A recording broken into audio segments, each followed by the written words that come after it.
On today's 30-minute music marketing, why the key to a successful music career is attention. I hope we've got your attention. Cue the title sequence. 30-minute music marketing for musicians who want to get better at marketing their music. Hello, I'm Greg. Hello, I'm Sheldon, and this is 30-minute music marketing, the show for independent artists and DIY musicians who want to get better at marketing their music. Thanks very much for listening to us on a podcast, watching us on a Facebook or a YouTube, whatever you do that. We appreciate your custom. Thank you very much for giving us your attention, and dare I say, Greg, that's what this particular show this week is all about. That elusive thing known as attention. The medium of attention. We're trying to look through the prism and the lens of attention and how that one thing affects all aspects of your music marketing. Because if you are a DIY musician, Greg, and you're sat there and you could have the best music in the world, but if me as a listener is over here and you can't attract my attention, if you can't get my attention, there will be no way for me to discover you and to listen to that music. I won't have that particular opportunity. So attention is the key thing, the one thing that technically comes before everything else if you're trying to either A, grow your audience, or B, continually reconnecting with your existing audience, because we all know how difficult it is for, I'm sure you've had instances whereby that you're a fan of a particular artist and you've no idea that they've released a new album, or you had no idea that they were in the locale for a show, or there's nothing more annoying than go, oh, I didn't realise she was in town. The thing is with stuff like that, I follow artists on Spotify, and sometimes they release I thought the whole point of following an artist on Spotify was to be told and in the loop when something new comes along. There's quite a few times where they've released a new album and Spotify hasn't told me. Oh, have you not? Do you not follow all your favourites? Yeah, that's what I thought I was doing. So even when I thought I was following and being clued up, it passes me by. It's because you're on one of those probably free accounts, that's what it is. I was wondering when that was coming. So, sorry, I'm always happy. Free, premium users all the way. So what I'm going to do now, may I add, you were like, oh, I used to be a free user. When I was paying, we've just flipped roles. Yes. Or wallets.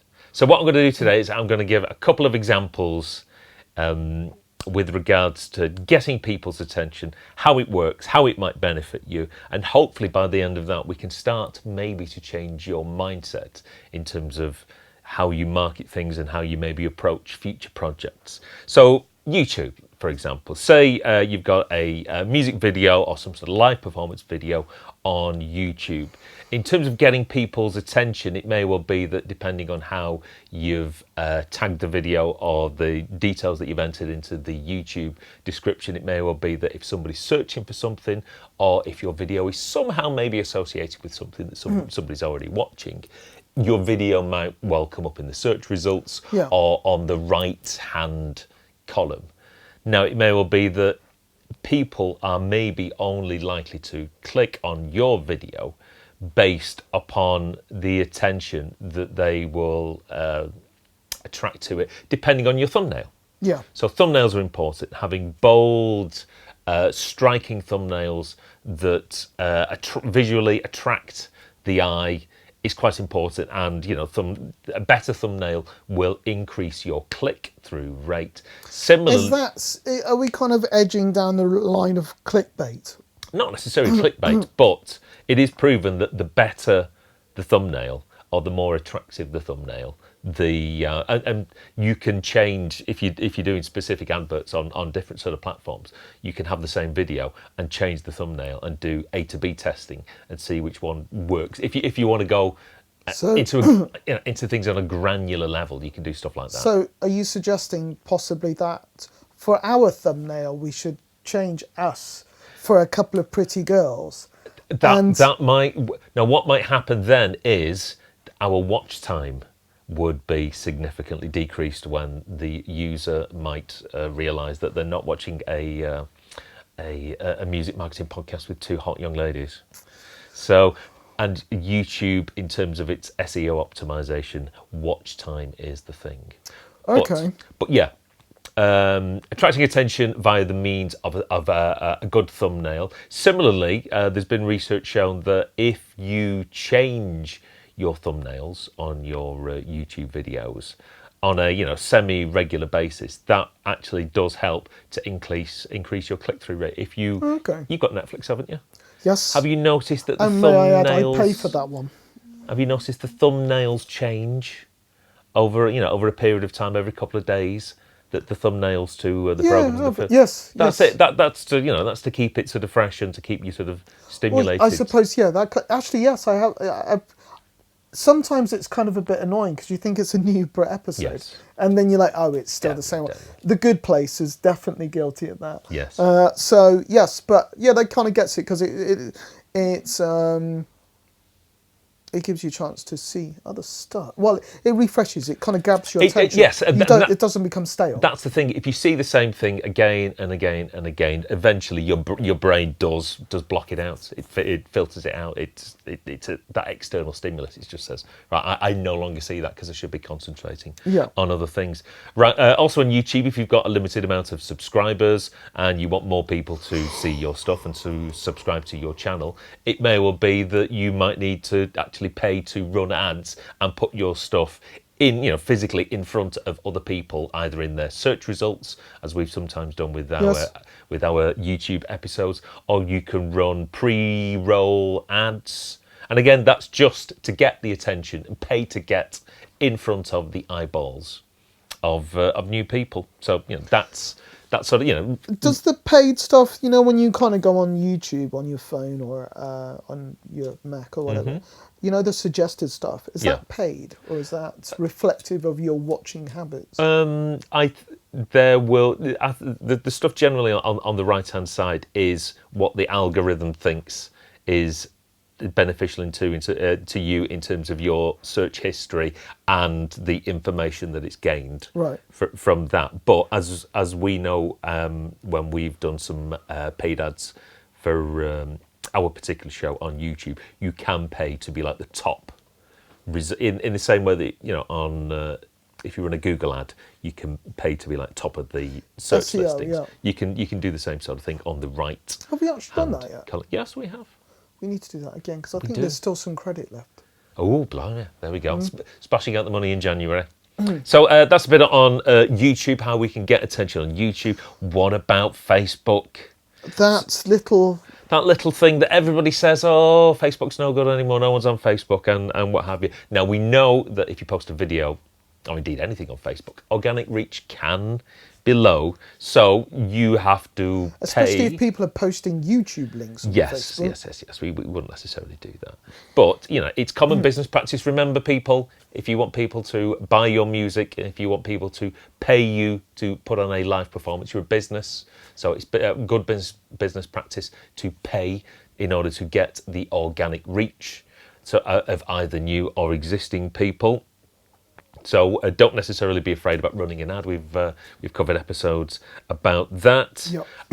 If you're posting videos, again, thumbnail is important, and also because with Facebook, video autoplays are what we refer to as a pattern interrupt. Right, okay. So something that is visually stimulating and will grab your attention right at the very, very start of your video. And indeed, the more compelling your video is all the way through, as we've discussed Christmas previously. Single video using some of those ideas? I'll be perfectly honest, it isn't. But then again, I didn't produce the video.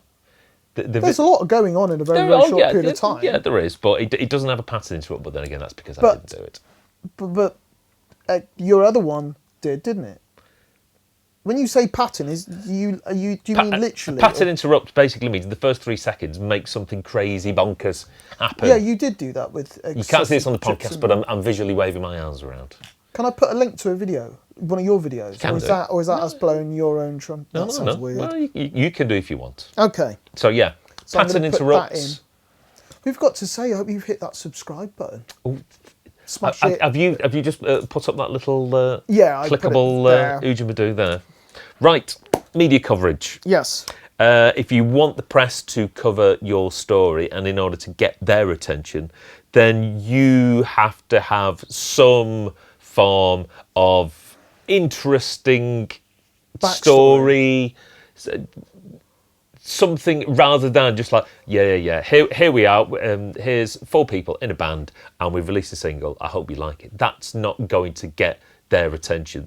You have to craft the story as to, how the album was created, why the single is created, why you, as musicians, if you are an ensemble, why you are worth talking about. How can you get their attention in terms of crafting a story as to how you came to be formed, why your music is so important. Again, the media sells itself on telling stories, because we've done episodes on stories before. And one particular example about this, even if necessarily you're not necessarily a new act, you're an existing act, Coldplay have been in the news fairly recently because they're no longer touring. Did you see this, Greg? I hadn't. I was going to say no, but I've just seen the notes, which does help me, about their things to do with climate change. Yes. Or global warming. So until they can be carbon neutral when they're touring, they're no longer going to tour. And they made this announcement, strangely enough, at the same time as their latest album was released. What are the chances? What are the chances of that? So massive worldwide media coverage on a story. Again, so Coldplay themselves releasing an album. How did they announce this? Well, all I know is that Did they announce it via the internet? Well, yes. Well, everybody announces Google everything by the internet. Pretty much one of the biggest users of power in the entire world. I'm sure they've got solar panels in Nevada.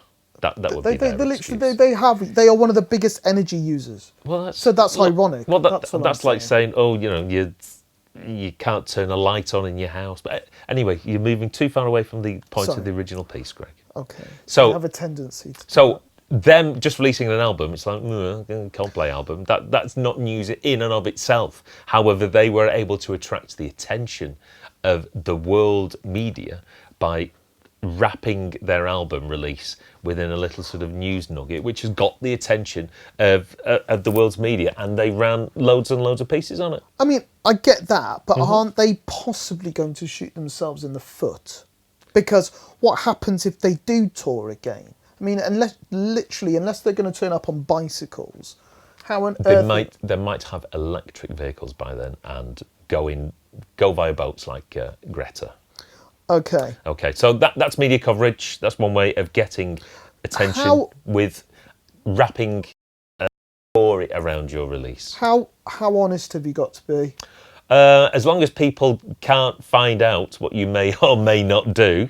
So can you create a story that's loosely based on facts? Because let's be honest, a lot of these people, if they were to tell their true story, it wouldn't be that exciting. It's a bit like when you watch those films and they say based on a true story. Yeah. Yeah.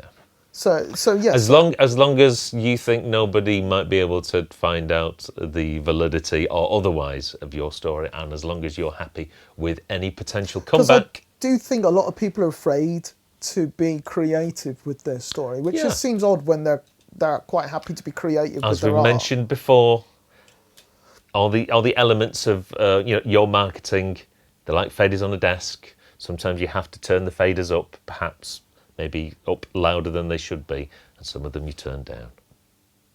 Mailing lists is my next one. We did talk about this, and they're very useful. They are very useful. However, it is easy in this day and age when we are inundated with communications and communiques. It's very easy not. And again, when you're sending out something on a mailing list, you could end up in Google on that third tab along. You're not even in the main column. So, and it's very, very easy for somebody not even, just to receive an email, never even open it. So a good subject line is a good way of attracting people's attention and making them click.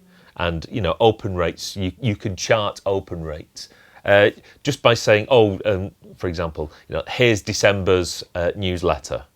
That's not a particularly good subject line.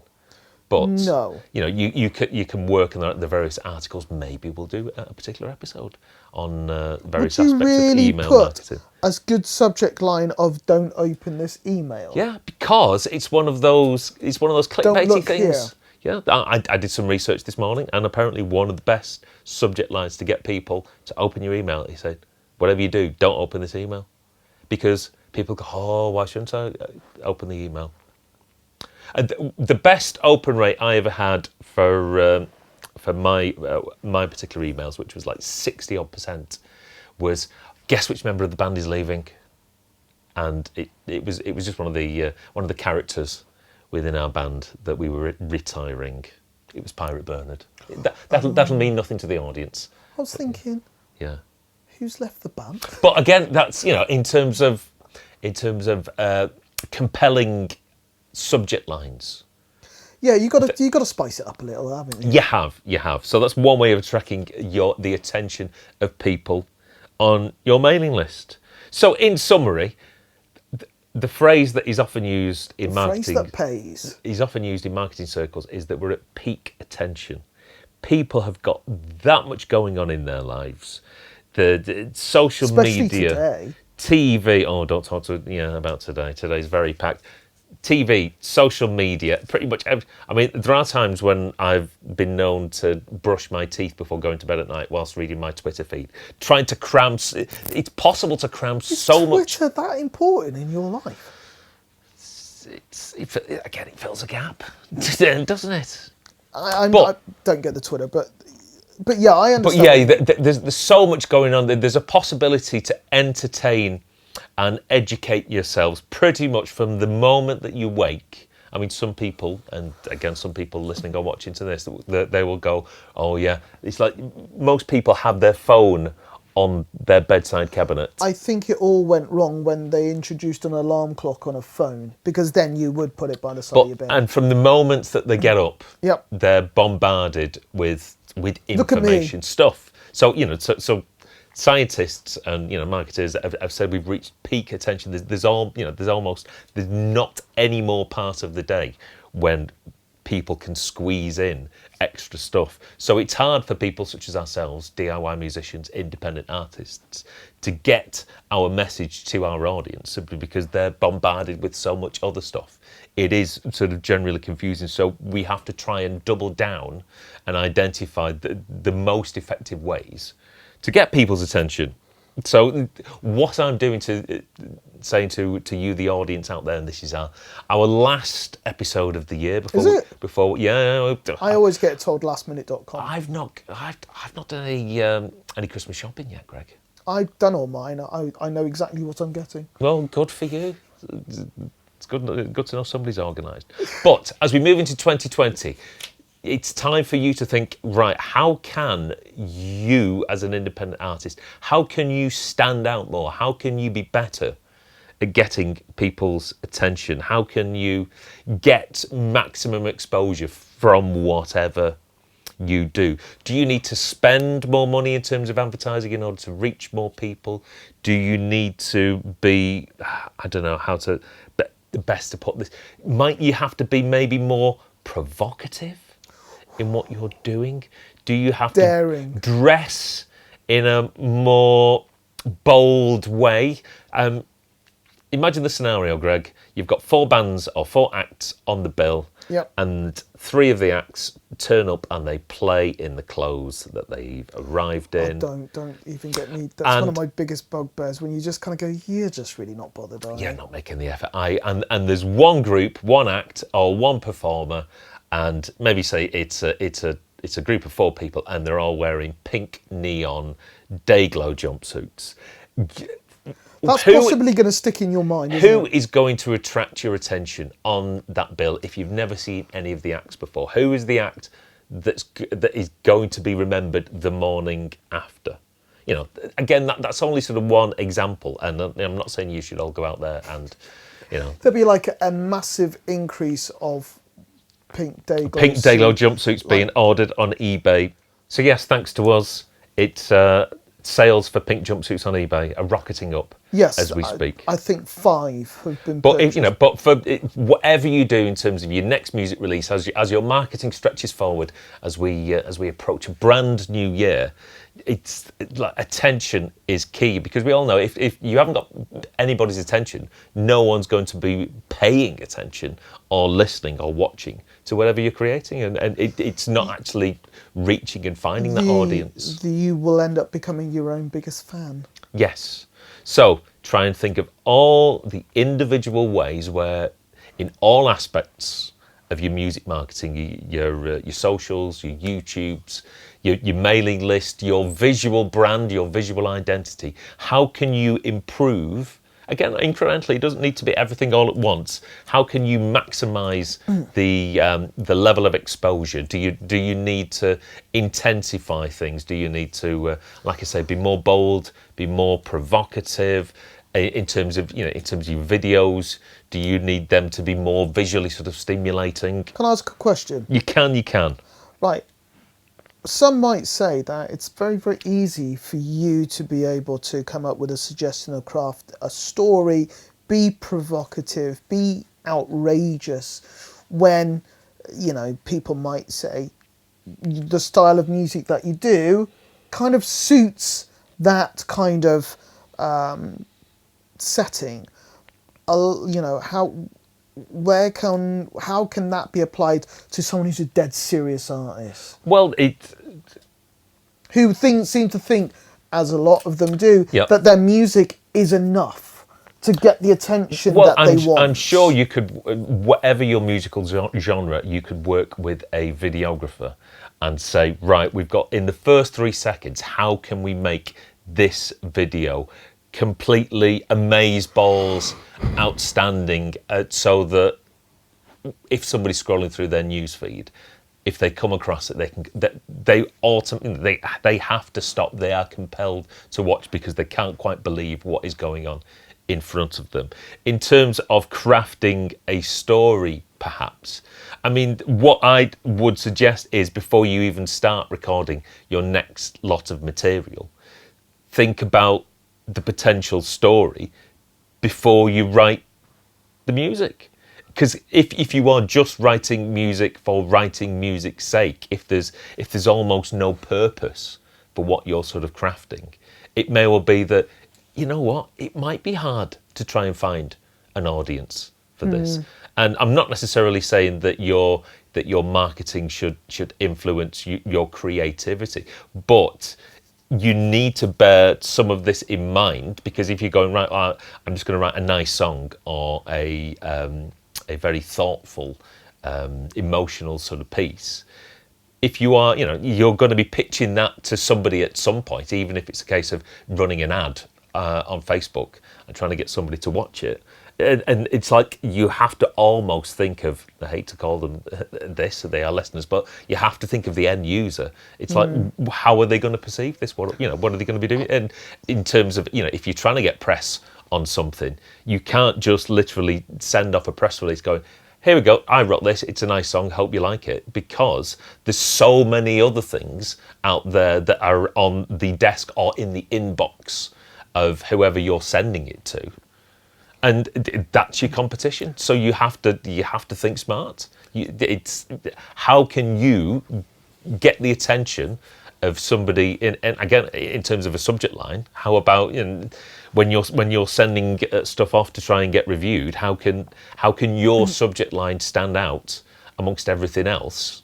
And you, as a DIY musician, you've got to use every trick in the book. Can I quickly highlight what I saw today of one of our viewers who decided a way of being able to promote their music? Yes. For viewers and listeners outside of the United Kingdom, today is General Election Day. Election? I did say election. Election, yes, no R. Right. And he decided, or she, decided to deface their ballot paper and then put please turn over, and then decided to put their Facebook and YouTube and Oh, stuff very on the back good. of their ballot paper. But does that mean that they couldn't actually exercise their right to vote? I think they did exercise their right to vote by defacing their paper.